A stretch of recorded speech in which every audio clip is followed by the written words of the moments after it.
What's the most shocking thing you've overheard someone say about you that was completely untrue? I was at a cafe pretending to read, but really people watching. This group of sorority girls at the next table were gossiping at full volume. Then one of them whispers, loud enough for the entire cafe to hear, "OMG, did you hear Sarah cheated on her accounting exam? Like with the professor." My jaw hit the floor. I'm Sada, and I aced that exam fair and square. I've never felt so violated by someone's imagination. My old boss, during a company-wide meeting, was trying to justify a terrible sales quarter.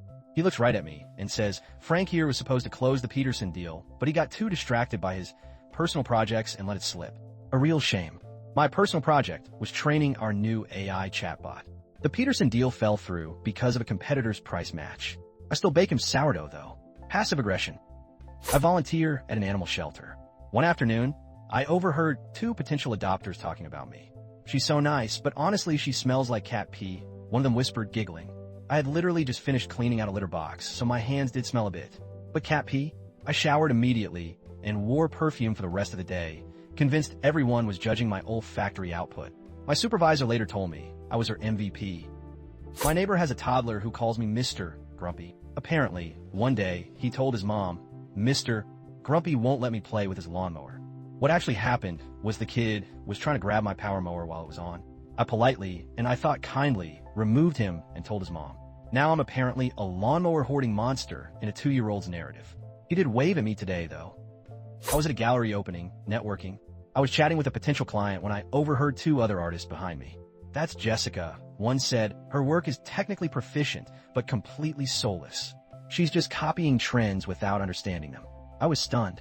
I'd spent months pouring my heart into those pieces. I just smiled, finished my conversation, and walked away. Later, I sold 2 pieces to people who overheard them. My department head was talking to HR about restructuring. I was on the other side of a thin wall. He says, and we need to consider letting go of someone who's not exactly pulling their weight. Think, Brenda. She's always late and seems really disengaged. Brenda is me.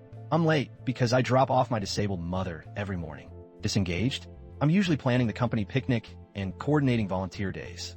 I'm still here, thankfully. HR is more thorough than that. My buddy's new girlfriend was meeting my gaming crew for the first time. We were all trash-talking each other, as usual.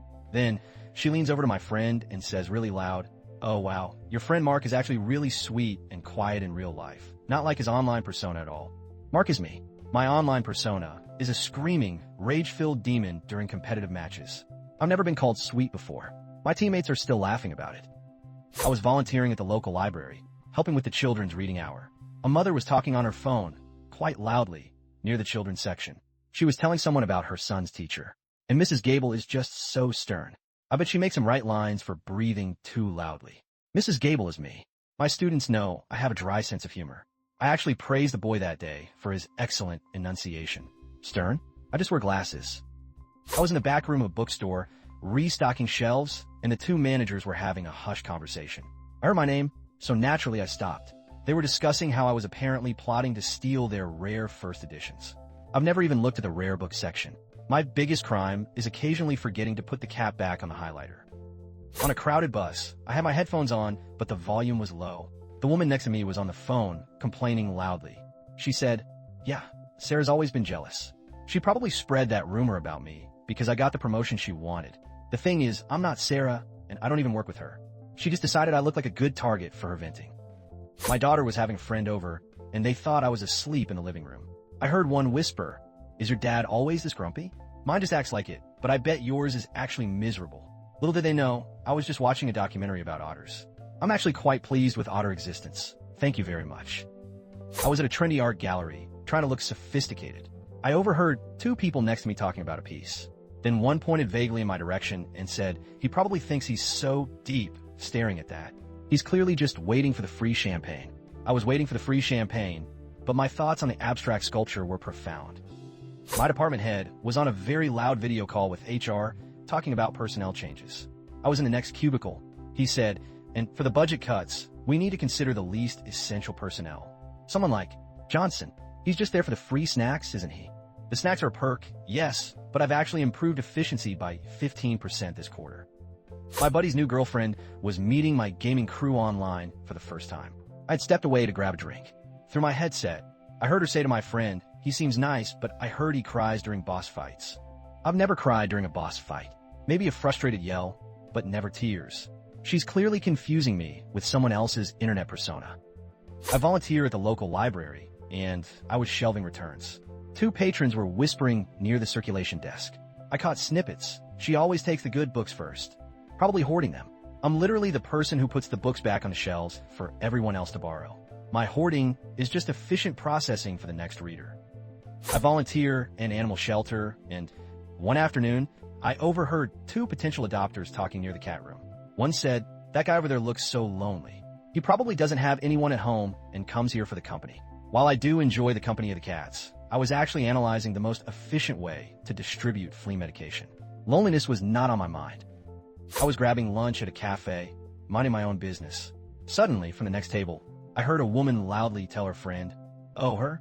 She's the one who stole my dog last year." Completely unhinged, that one. I don't even own a dog, and I've never seen this woman in my life. She looked right at me when she said it. The sheer audacity. I just paid and left, trying not to laugh. My office has these thin walls. I was taking a private call when I heard my boss talking to a client on the other side. He said, "Yeah, she's really the weak link. We're keeping her around for now, but honestly, she barely knows what she's doing." I'm consistently praised for my work. Turns out he was talking about a completely different employee with a similar name. False alarm, but my heart stopped for a second. At the library, I was reshelving in the fiction section. Two teenagers were whispering loudly near the YA novels. One said, "She's totally faking her illness. I saw her yesterday at the mall, buying video games like nothing's wrong. I've been battling a chronic condition for years, and it's very visible." The ignorance is astounding. I wanted to confront them, but just kept my head down. My buddy's new girlfriend was meeting my D&D group online for the first time. She joined the voice chat and immediately said, "So, I hear he only plays because he's lonely and can't get a real girlfriend." My crew knows I'm happily taken and play for the storytelling. My buddy quickly shut her down, but wow, talk about a first impression disaster. I was at a farmer's market, sampling some artisanal cheese. The vendor was talking to another customer, pointing vaguely in my direction. He said, "That one there? Total scammer. Tries to get free samples and then complains about the quality to get discounts elsewhere. I've spent way too much money on his cheese and always complimented.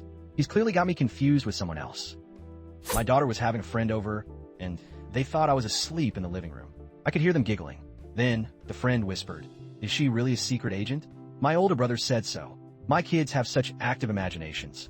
I'm an accountant. The idea of me leading a double life is hilariously absurd. I snorted with laughter and ruined their game.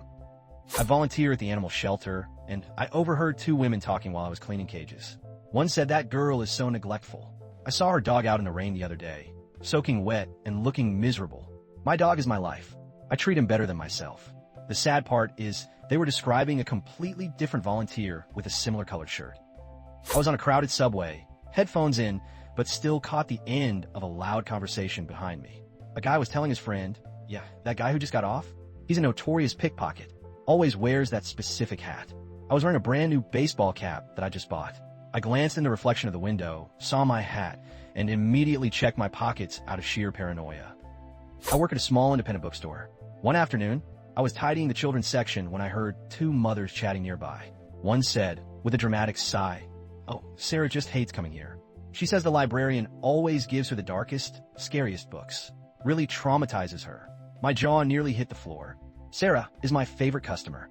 I always handpick the most colorful, cheerful picture books for her based on what she tells me she likes. She usually skips out with a huge grin. I'm a junior developer at a startup. We have an open plan office, which is an experience. One Friday, I was on a Slack huddle with my lead about a critical bug. Suddenly, I heard my team lead say really loudly to someone across the room, "Yeah, he's brilliant, but honestly, I think he's working for a competitor on the side. His ideas are too good, too fast." My blood ran cold. I poured everything into this project. Turns out, he was joking and was impressed. Phew. I volunteered at our community garden, mostly weeding and watering. Last Saturday, I was wrestling with some stubborn bindweed near the compost bins. Two older ladies were having a hushed, conspiratorial chat a few feet away. I distinctly heard one whisper, "Did you see Brenda's begonias? They're atrocious. I heard she uses old coffee grounds directly in the soil. No wonder they look so sad. Such a waste of good compost." Brenda is my aunt, and she uses my carefully prepared compost mix, which I give her. I was at a local dive bar, nursing a terrible craft beer, trying to tune out the band. Two guys at the next table were talking shop about upcoming gigs. One pointed vaguely in my direction and said, "That guy over there? Total diva." He demanded a backstage rider with imported sparkling water and artisanal cheese. We had to tell him no. He's probably sulking. I'm wearing my oldest band t-shirt and have precisely 0 backstage riders. I just want a quiet pint. My small town has a particularly vocal neighborhood watch group. I was out for an early morning run, just finishing my usual loop. I passed a parked car, and the two women inside were deep in conversation. One leaned out the window and, with absolute certainty, said, "That runner, the one with the blue shorts? She's been casing houses. I saw her looking at windows yesterday. Suspicious." I was admiring a particularly nice rose bush in someone's front yard. Clearly, my dedication to flora is misinterpreted. I'm a university student living in a shared house with notoriously gossipy flatmates. I was in my room, studying, when I heard a muffled but intense argument in the kitchen. Then, one of them stomped past my door, muttering loud enough for me to hear, "He's so lazy. He never cleans his dishes. I bet he just leaves them in his room to rot, full of mold and bugs. My dishes are always done. I'm the only one who empties the dishwasher.